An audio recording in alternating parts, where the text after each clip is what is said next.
सीबीआयने पुण्यातून आणखीन एक अटक केलेली आहे.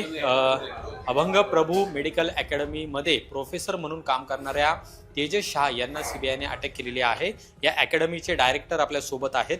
सर, नेमकं काय झालं, म्हणजे तुमच्या इथं तेजस शाह हे किती वर्षापासून नोकरी करत होते आणि आता त्यांच्यावर जी कारवाई झाली आहे? सांगतो सगळं. तेजस शाह आमच्याकडे ज्युनियर फिजिक्स फॅकल्टी आहेत 4 वर्षापासून. त्यांना काही डाऊट्स होते. डाऊट्स काय प्रकारचे होते हेही सांगतो. जेई मेन आणि नीट, इंजिनिअरिंग आणि मेडिकल अशा 2 एक्झाम्स असतात. काही चॅप्टर्सवर जेई मेनमध्ये प्रश्न येतात, ते नीटमध्ये येतात का, हा एक प्रश्न होता. कारण ते सिलेबसमध्ये डिफाईन नाही. बरोबर आहे. हे डाऊट्स क्लिअर, कारण मुलांचं नुकसान होऊ नये. त्या चॅप्टरवर येणार का नाही किंवा येतात का नाही, हे एक सिनियर फॅकल्टी त्यांना हवी होती कन्सल्टेशनसाठी. म्हणून ते त्या मॅडमना भेटले. बरोबर आहे.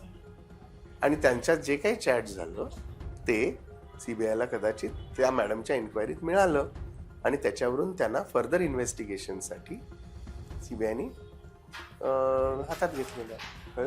तुमच्याकडे काय विचारणा केली सीबीआयने किंवा तुम्ही त्यांना काय पेपर्स दिले? मी परत सांगतो, APMA अभंग प्रभू मेडिकल अकॅडमी इन्स्टिट्यूटचा ह्याच्याशी काही संबंध नाही. जे झालंय ते इंडिव्हिज्युअल कपॅसिटीत झालेलं आहे.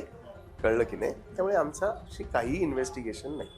आम्हाला जे काही त्यांनी मागितलं, आमचा फुल सपोर्ट आणि कोऑपरेशन कॉम्पिटंट बॉडीजला आहे. काय काय त्यांना दिले कागदपत्र, काय दिले? आम्ही मॉक टेस्ट म्हणजे आमच्या ज्या सराव परीक्षा आहेत त्या त्यांना दिल्या, की बघा तुम्हाला जो लीक पेपर वाटतोय ह्याच्यातला हा कुठचाही पेपर मॅच होत असेल तर तुम्ही पहा. हे फुल कोऑपरेशन आम्ही त्यांना दिलेलं आहे. दुसरं, ज्युडिशियरवर विश्वास आहे. जे काय आहे ज्युडिशरी ठरवेल आणि सीबीआयच्या इन्व्हेस्टिगेशनवर पण आमचा पूर्ण विश्वास आहे. तेजस शाह यांना नेमकं कुठून ताब्यात घेतलं, तुम्हाला काय याची माहिती आहे? कारण की या तुमच्या ऑफिसमध्ये त्यांची जी केबिन आहे तिथं काही अस्तव्यस्त सामान झालेले दिसते. त्यांचे मोबाईल्स आहेत ते सुद्धा नुसते कव्हर दिसते. मी नव्हतो त्यावेळेला. सीबीआयचे अधिकारी इथं आले तेव्हा तुम्ही नव्हतात. तुमचं बोलणं म्हणजे तुमच्याकडे कधी विचारणा केली सीबीआयच्या अधिकाऱ्यांनी? फोनवरनं केली का प्रत्यक्षात केली? प्रत्यक्ष फोनवर कधीच नाही.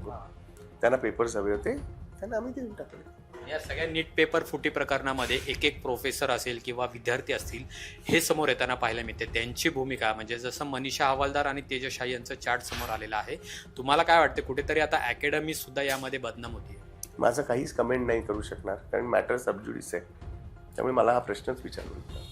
आमची अकॅडमी यात कुठेही इन्व्हॉल्व नाही, हे 100% सत्य आहे. तुम्ही तपासाला सहकार्य करणार यापुढे? का नाही? जर आम्ही निर्दोष आहोत तर आम्हाला का नाही सहकार्य करायचं? 100% करणार. खूप खूप धन्यवाद आमच्याशी बोलल्याबद्दल. कॅमेरामन रोहित वनकट्टेसह अमोल धर्माधिकारी, LS मराठी, पुणे.